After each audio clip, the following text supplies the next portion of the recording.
voilà, nous sommes kimbanguistes, mais nous marchons contre la volonté de l'institution. Alors là, c'est vraiment une injustice de notre part et nous le payerons cher. J'aime beaucoup que si moi, Dianguena, en tant qu'homme, je dois bénéficier de quelque chose, parce que ce corps, c'est l'enveloppe qui garde la haute personnalité, c'est Dieu, puisqu'il nous a dit, voilà, créons l'homme à notre image, à notre ressemblance, donc je garde Dieu en moi. Comme il est en moi, je voudrais qu'il soit en vous, parce que, voilà, vraiment tout à l'heure, quand on disait, voilà, nous nous trouvons à un endroit qui n'est pas le nôtre, on aurait voulu avoir, eh bien, j'étais franchement touché. Pourquoi? Parce que, et c'est une réalité, nous ne sommes pas chez nous, malgré que nous adorons le même Dieu, mais le fait que ce n'est pas nous qui avons construit.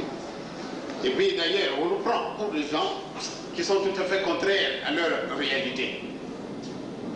Prenez, mes chers amis, l'évangile comme quelque chose qui vous appartient.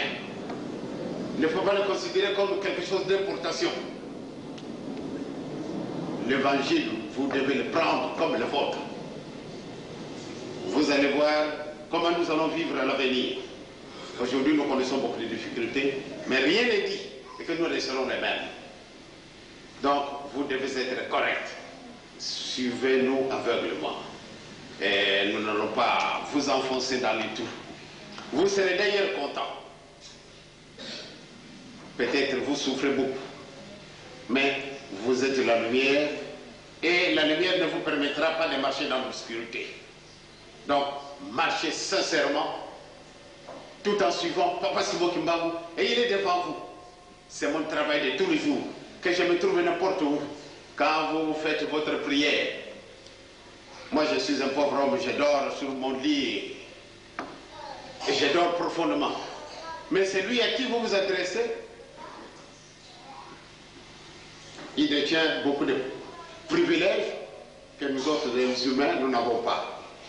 Vous priez, dites, voilà, j'ai besoin de ça et ça et ça. Que vous soyez en Europe, que vous soyez en Amérique, en Asie ou en Océanie, ou bien en Afrique, n'importe où, il vous suit. Mais qu'est-ce qu'il a? Et pourtant, c'est un pauvre homme qui n'a pas étudié. Si Yefa tout à l'heure a fait allusion un peu de ce qu'il a été attaqué, parce que Yefa, théologien, et qu'il est, parce qu'il a fait ses études à l'UTDL, il est venu en Europe pour combler le vide qu'il se sentait. Eh bien, au moment où il a voulu présenter sa thèse pour décrocher son diplôme de doctorat, il a eu dur. Parce que là, quand il a appelé Papa Simon Kimbangu les prophètes, eh bien, les professeurs qui sont sincères l'ont attaqué. Et ils l'ont réduit à sa plus simple expression. On lui a prouvé de A à Z que ce n'est pas un prophète qu'on nous a envoyé, mais un véritable messager, un envoyé. D'ailleurs, c'est bien dit. Même dans le jugement du 3 octobre, quand on le prononçait, on a dit bien, moi. Quand on demande à Papa, mais qui êtes-vous? Êtes-vous un prophète? Il dit lui-même, non, moi je ne suis pas un prophète. Moi. Un envoyé.